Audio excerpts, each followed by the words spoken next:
Happy Tuesday. I'm back on StreamYards. Thought my co host was going to join, but I guess not. I'm going to go ahead and take my headphones off. Not that you can see it, but you know, my shed has come around just nicely. Even though the work we did, we just pretty much made the deck. We didn't put the flooring on the deck, we just pretty much completed the deck. We went ahead and replaced all the non-galvanized screws that were holding the pillars up that was holding the deck, replacing them with galvanized screws. Got the deck secured to the skids. Almost got the decking level-ish. There's a few high spots, but that's because of the lumber. So hopefully in 2 weeks when we go back out there, my camping buddy, we can start putting the flooring on and putting the ribs up. Hopefully. I'm trying to pace myself because last time I was out there, kind of overworked myself and I was kind of feeling it. And I was kind of a little hesitant. Not to mention, I can get really lost in these projects. And then we kind of got lost the first weekend we were building. Really got lost. And I don't like driving at night. So that's the other reason why we really didn't do the one of the many reasons. And the other one is I just wanted to be a relaxing experience. That being said, that's not why you clicked on this video. You clicked on this video to hear about the news. Let's go ahead and put my little icon up there. The first story is going to be the Uvalde School District suspends the entire police department and superintendent announce retirement plans. I mean, that's one way to get rid of leadership is allow them to retire. All the department's activities were suspended from an unspecific period of time, and 2 employees were placed on administrative leaves after it was revealed this week that one of the first state troopers responded to the deadly shooting. So here is an interesting line. One of the first state troopers, not the first person on site, like some of these idiots online are saying. She was the first state trooper to respond. So there's other people on site. She probably was on site and then realized that other people were in the building and were most likely going to be able to handle it. Should she have lost her job because she was unfortunate enough to answer the call? Absolutely not. I don't think she should have been hired because of the optics behind it. I digress. Let's see here. Uvalde school officials on Friday suspended all of the district's departments' activity following the firing of a recent hiring district officer who was revealed to have been among the first state troopers to respond to a deadly school shooting. Doesn't say that she was first on scene. It says that she was one of the first state troopers. Lieutenant Miguel Hernandez and Ken Mueller were placed on leave, and other officers employed with the department will fill other roles in the district, according to a Uvalde Consolidated Independent School District press release issued Friday. Mueller decided to retire. The release says the release did not specify why Hernandez and Mueller were placed on leave. A district spokesperson did not immediately return the phone call and email addresses. Now, I don't really like the Texas Tribune. I think they're a left-wing hack of an Activision-esque site who plays cheerleaders for the Democratic Party. But this is a time where the government needs full transparency. They need to be specific on why Hernandez and Mueller were placed on leave. They don't have to go in details. They don't have to say all the evidence backing up a claim, but they could definitely make a claim that they were put on leave for XYZ leading up to or with the actions following the tragic, tragic massacre that happened in Robb Elementary. But they need to be transparent. It seems like there's not a lot of transparencies. Hours after the announcement, Uvalde School District Superintendent Hal Harold told staff in a memo that he planned to retire in his 3 decades at the district, which he also graduated from. Harold was a teacher, principal, assistant superintendent, and deputy superintendent before he was hired for his current position in November 2018. The school district trustees will consider Harold's retirement options and transition plan during a 6 p.m. meeting on Monday, according to the school board's agenda. This will be our first discussion, and there are no defined timelines set at this point, Harold's memo said. The UCISD has the most resilient and dedicated staff I know, and you'll continue to support and love our kids until and after my retirement day. I don't know if his leaving is needed or not. I mean, I don't know if there's going to be much more information here. There was a few things I wanted to point out. Let's see here. The district decision to suspend the police department arrived 10 days after protesters set up the Uvalde administration building and demand the removal of officers from campus grounds until the investigation to the police department response of the shooting or to the shooting are complete. I think that's reasonable. Um, I think it's reasonable only because I'm pretty sure that police force is maybe about 20, 30 deep. So losing 20, 30 officers would be a blow. But at the same time, they are surrounded by state troopers. They're surrounded by, let's see here, the Border Patrol. You're surrounded by a sheriff department. You're surrounded by the actual city police department.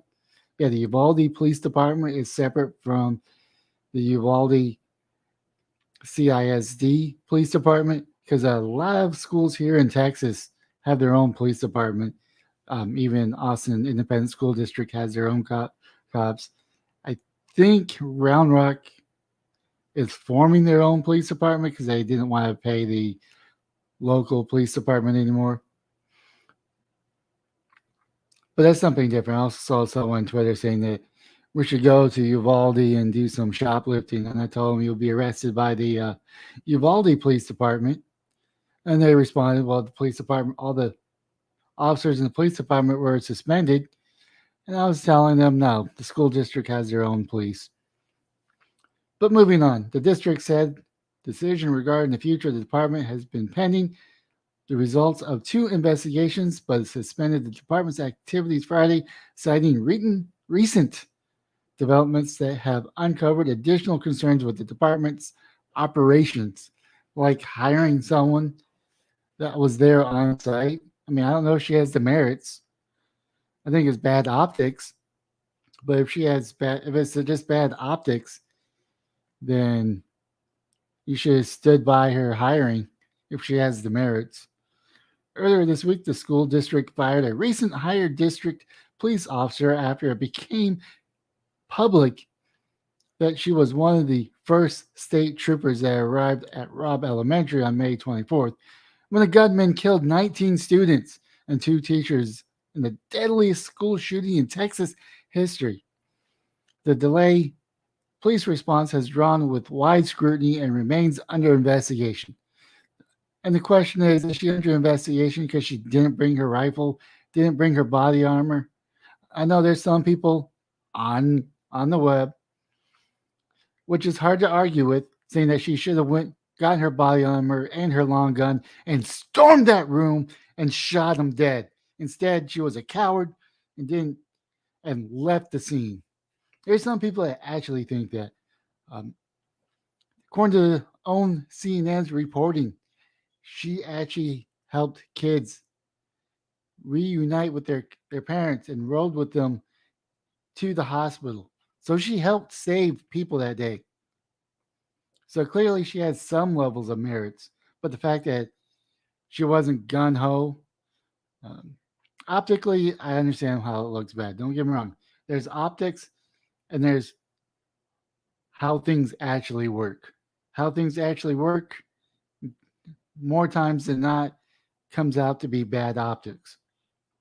Going back to my transparency comments. So, maybe my,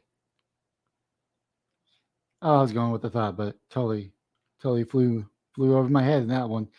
Schools officials fire Crimson Alzando after CNN reported, after CNN snitched on her, that she was among at least 5 current and former police, well, not former police, but Department of Public Safety officers in the agency that is investigated in their response of the shooting. Now, this investigation, it could be procedural. It could be, all right, this happened. Why did it happen? What led up to the cluster? Well, the clusterfuck of all clusterfucks. What role did they play into attributing to it?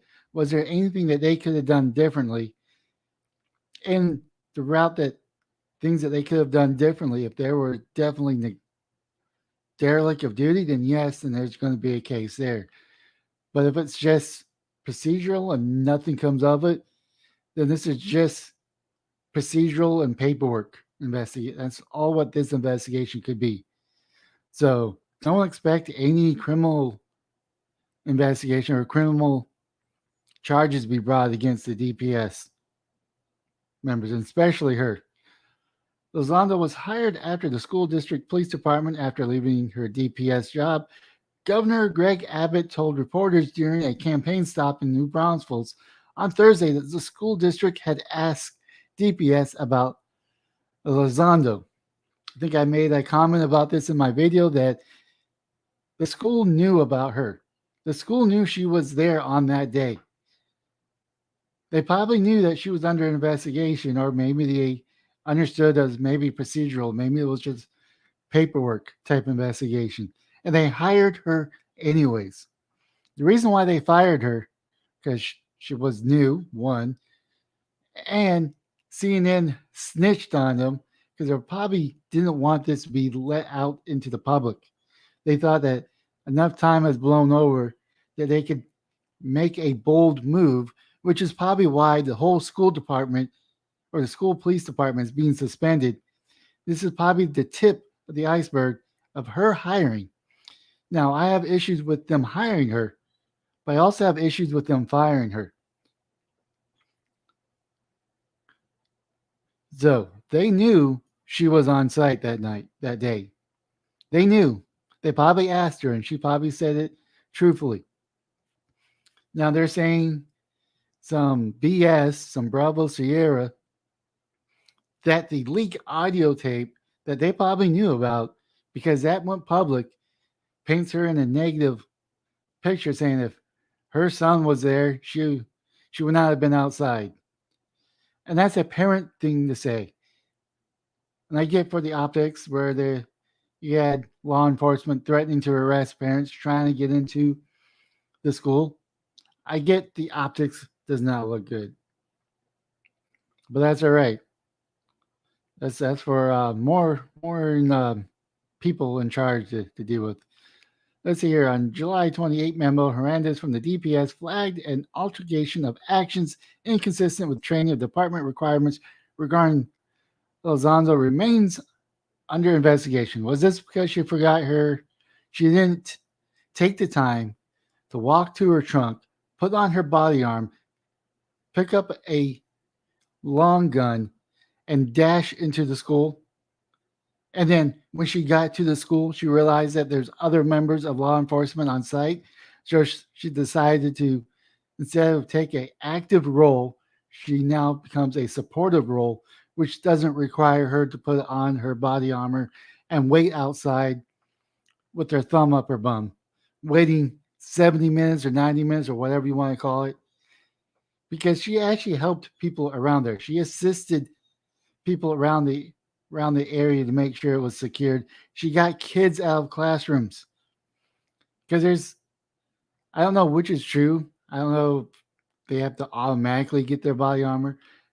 I've seen some people mention that Sometimes the duty is to screw the body armor, get on site, neutralize the target, because any second that is lost could be a life that's lost. I mean, it's just something to be considerate of. Let's see here. ABC reported Thursday that Hernandez confirmed the receipt, writing, "Got it. Thank you so much. MSRH." According to the news report, Hernandez are initials. And it goes, "It's unclear whether Alonso was hired before or after the district received the DPS memo. They got the memo. I'm going to be honest with you. They they probably got the memo, which is my opinion, and they hired her anyways. They probably realized what she was being investigated of, and it probably came highly recommended despite the investigation. Because an investigation doesn't mean any wrongdoing. It could be a performance investigation to figure out what we could do better next time. Hernandez was at the helm of the school district police force after the fired the previous chief, Pete Arredondo, who received much of the early blame for law enforcement, delayed response in confronting the gunman. I mean, there's some merits there. Interview with Texas Tribune, Arredondo, who's among the first officers to arrive on the scene of the shooting, said he never considered himself the incident commander, but he was the police chief. So state police had cast him. The school district active shooter response plan, co-authored by Arredondo, states that the chief will become the person in control of the efforts of law enforcement and first responders that arrived at the scene. Did he do this? I don't know. Let's see here. Arredondo also left his police and campus radios outside the school. He said that he believed that carrying the radios would have slowed him down. Once inside the school, Arredondo called for the keys and extraction tools, believing that the doors to the classroom where the shooters were inside with the victims were locked. I mean, they could have tested it. I mean, I don't know if that's something that should be added to the procedures moving forward.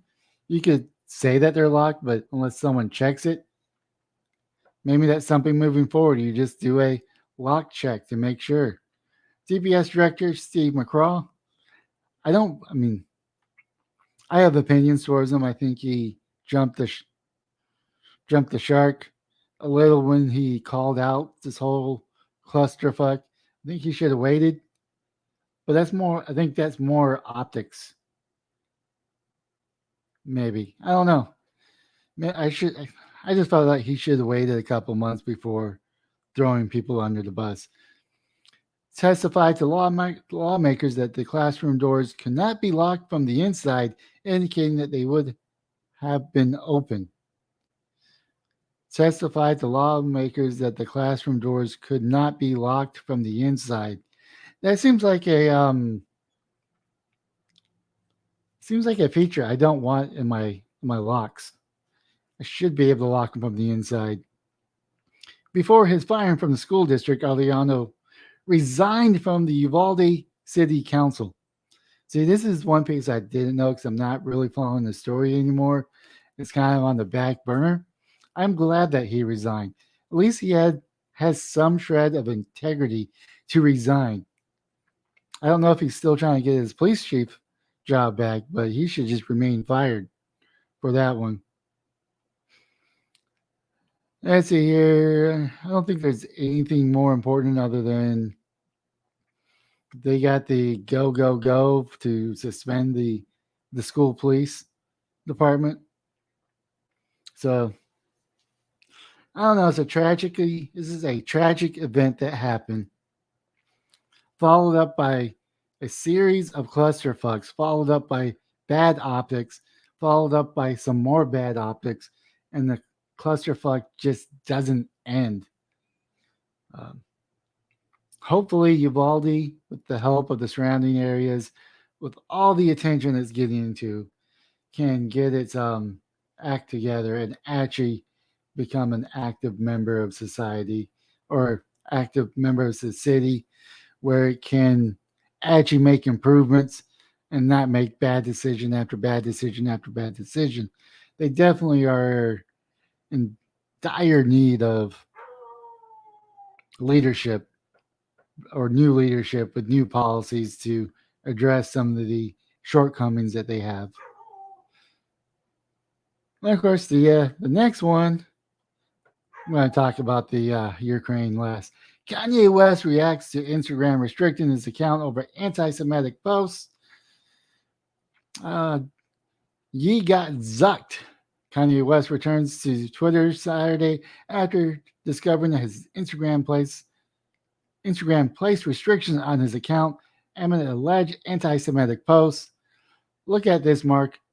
How you gone kicked me off of Instagram? He wrote in a part directly calling out Mark Zuckerberg, the CEO of Facebook and the parent company Meta Platforms. Who do you think created council culture? West 45 added another tweet posted hours later. West's account was restricted Friday night after he shared a since deleted screenshot of an iMessenger exchange with Steve Love Combs, aka P. Daddy. P. Daddy 52 asked West, stop playing these internet games amid his latest series of IG rants. The rapper responded, this ain't a game.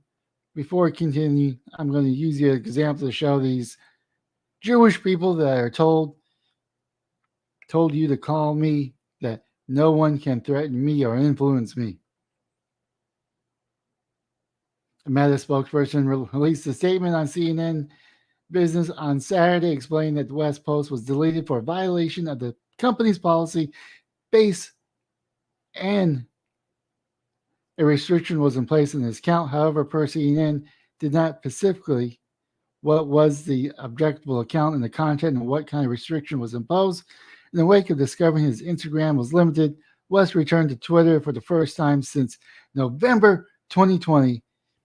Welcome back to Twitter, my friend Elon Musk, who've been mulling over whether to commit to buying on social media Monolith since spring, declared in a tweet tagging that Kanye West was subjectively retweeted the note.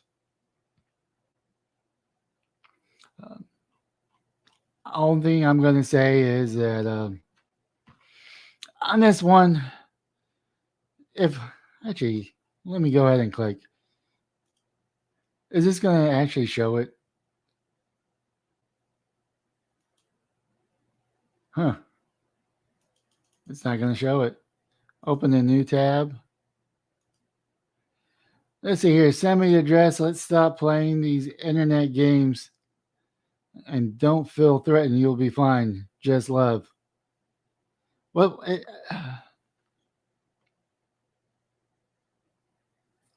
is this really what you got suspended for? Is this really what you got kicked off?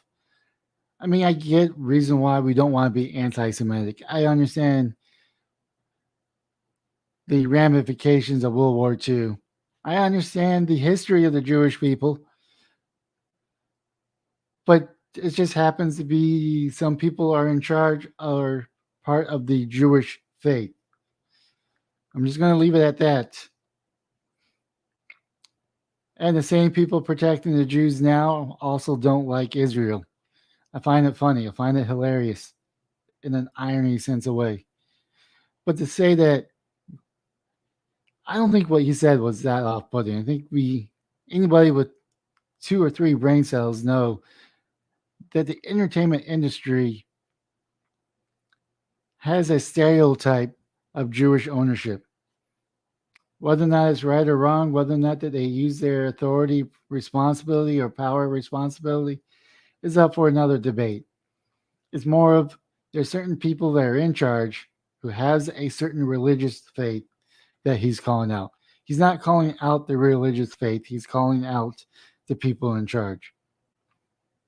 I could kind of go on, but I'm kind of being vague because I want to not get a strike. Let's put it that way. Then, of course, we're going to have the last one. I don't know if Ukraine's winning, if Russia's winning, because the issue with war, it goes back and forth. It really does go back and forth. It goes back and forth, and I'm keep on sounding like Kamala Harris speaking in circles because, Russia initially took a lot of gains with very little resistance. Now the Ukrainian government has formed a resistance and is pushing back, causing Russia to either tactically retreat or tactically dig in and make sure that they could keep certain levels, or not certain levels, but certain lands that they could gain. They could only do, only guarantee so much. And we may be seeing that they may be digging in for the winter. And not to mention, they could be um, getting reinforcements starting to trickle in and to make another final push to the west end of Ukraine. Or it could be with the lot of help that United States and other European nations are giving Ukraine, they were able to take advantage of that and have superior firepower and be able to push back the Russian aggression coming into their country. Um, but that's this. So tracking maps, tracking the Russian invasion of Ukraine. As of October 9th, pressing on two fronts, Ukraine extends its gains into the east and makes a sudden advance in the south. A dramatic explosion on Saturday on the bridge that serves as a critical Russian supply line was another blow to Russian military in coming weeks of losing ground to Ukrainian forces. Through the summer and spring, Ukrainian officials said that repeatedly that Ukrainian army would counterattack Russia at the most vulnerable position in the southern Ukraine. But when the counteroffensive came, the Ukrainians attacked in two locations simultaneously in the south as expected and a surprise advance to the Ukraine's northeast. Let's see, I don't exactly know what I'm looking at when I look at these maps. To be truthfully honest, I mean, I get that this is Russia and this one's Russia advance. Only reason why I don't know what I'm looking at is because I have no point of reference. The twin counterstrikes shifted the momentum in the war to Ukraine after months of bloody stalemate and signaled to the Western allies as capable to reclaim occupied territory, lessen the pressure to negotiation and settlement that would leave Russia controlling land it captured. I mean, most wars take several years. Some wars take a decade. Russia controlling the land it captured, President Vladimir V. Putin of Russia responded by annexing and declaring 4 provinces of Ukraine part of Russia after a vote. Some say it's legal, some says it's illegal. I don't really care. And it says, saying that he would defend them by any means, a thinly veiled threat of nuclear strike. I wish Putin didn't say this, but he's not wrong. Ukraine double offense takes advantage of the geometry of the war along semicircular front lines. The Russian military cannot quickly shift forces between the two fronts in the counteroffense, as it must move outside the semicircle, while Ukrainian army inside the circle can move in a shorter, straighter lines. Ukraine has continued to reclaim occupied territory in the northeast, east, and south. The southern offensives began on August 29th with the M113 armored personnel carriers provided by the United States, advancing on Russian forces on the western bank of the Dnipro River, isolating some of the supply lines by the broad waterway. After a slow start, the assault led to the recapture of swath of the territory in early October, and in northeast Ukraine, routed Russia forces. Ukraine reclaimed 2 key railway hubs, Izum and Lyman. Across both fronts, Ukraine has recaptured more than 1,200 square miles over the 2 weeks that ended on October the 6th. Now this one's going to go in a little bit more details with routers. The other one was the New York Times. This is Putin accuses Ukraine of Crimea bridge blast, calls it terrorism. Well, it may be terrorism, but you did attack their country. All fair in love and war. And guess what? You're kind of at war with Ukraine. So vehicle blasts traveled via Burgala and other states. Russia, yeah. Go away, video. Kyiv on October 9th. Russia, Vladimir Putin on Sunday accused Ukraine of orchestrating a powerful blast that damaged a key bridge linking Russia to Crimea the day before, describing the explosion as an act of terrorism. There is no doubt this is an act of terrorism aimed at destroying critically important civilian infrastructure, Putin said on the video on Kremlin Telegram channel. This was devised, carried out, and ordered by the Ukrainian Special Services, Putin said. His statements came after Russian missile attack early on Sunday struck an apartment block and other resident buildings in Ukraine's southeastern city of Zaporizhzhia, killing at least 13 people and wounding 89 others, Ukrainian officials said. The pre-dawn strikes were the second such attack against the city in 3 days. Putin was meeting with Alexander Blackstrin, the head of Russian investigation committee, who presented the findings and inquiry into what he said on Saturday's explosions of a vehicle of subsequential fire on the bridge. The blast on the bridge over Kerchstrat, a key support route for Moscow forces on the southern Ukraine, had prompted a gleeful message from the Ukrainian officials on Saturday, but no one claimed responsibility. It was Ukrainians. The bridge is also a major artery for the part of the Sevastopol,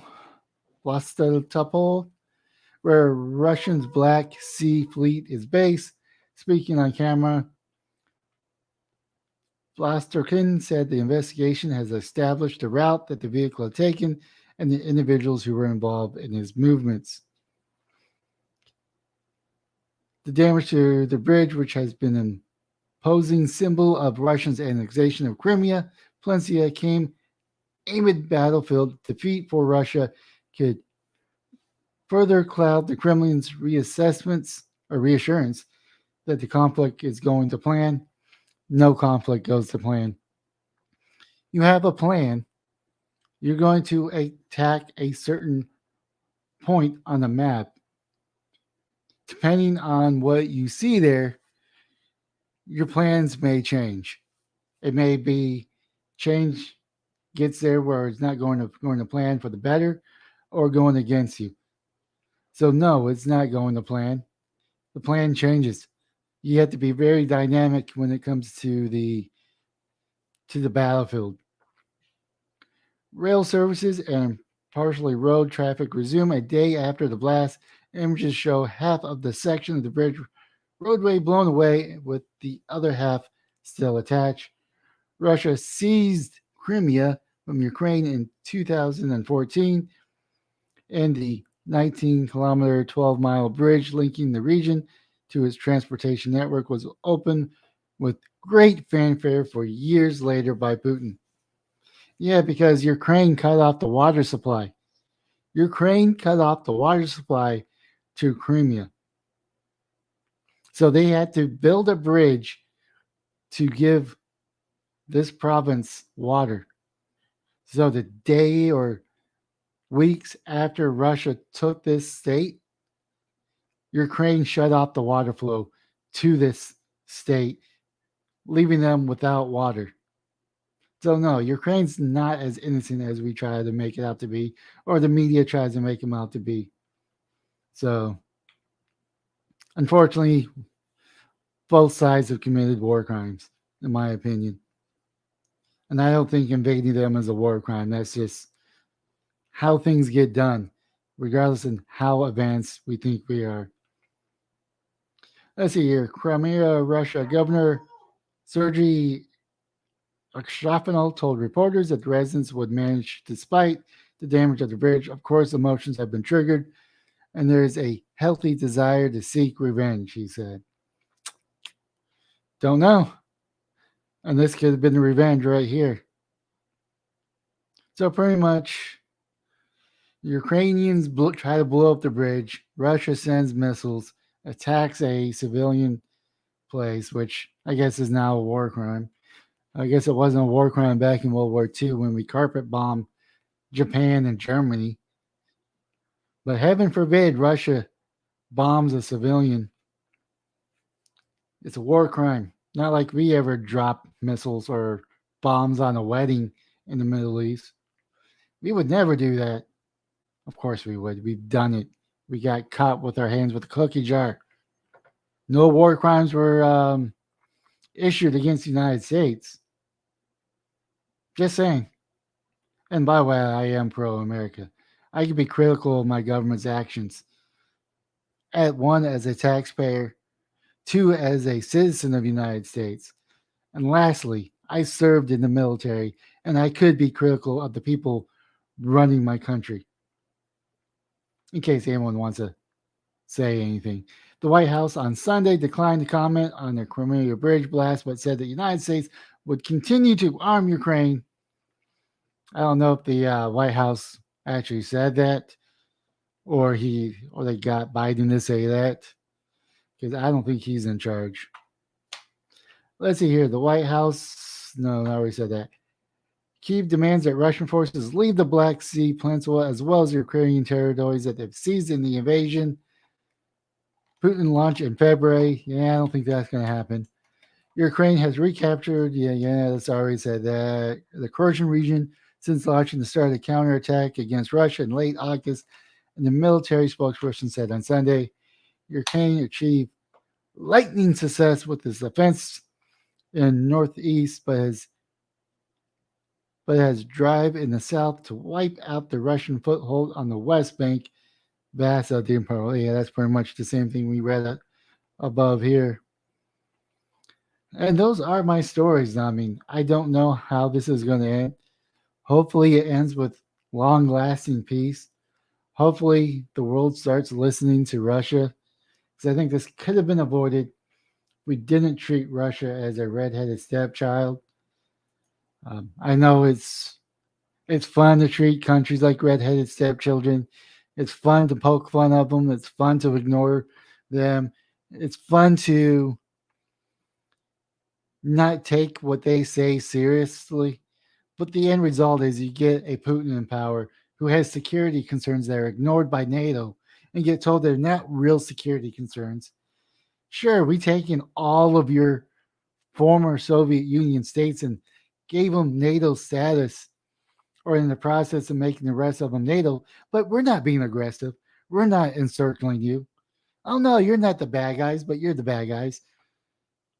But yes, from a Russian viewpoint, you see your former states that you once held as an empire start going towards NATO, which has been actively against you for decades.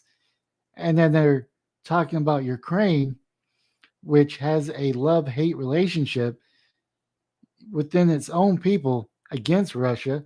You got, a good amount of them are pro Russia, the rest are pro NATO.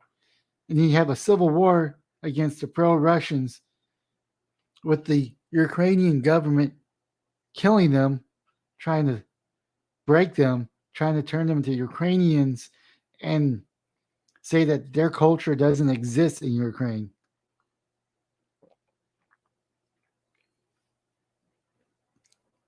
So yeah, I don't consider Ukrainian government the good guys either.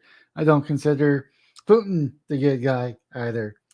Unfortunately, when the governments don't get involved and when they cannot peacefully discuss their grievances, the people of the two countries have to suffer the most in the actions of war. But hopefully, this means that they have long lasting peace once this is settled. Um, I don't know what Russia's future role is going to be because if they get a major defeat, I think they're just going to be steamrolled and probably kick off World War III. I think we're actually already seeing the beginning parts of World War III because mainly because if history repeats or history rhymes, there's a lot of similarities here between Russia, Germany, and Russia now with Ukraine. Well, not really with Ukraine, as in you have the Russia aggression during World War II. They're trying to take land.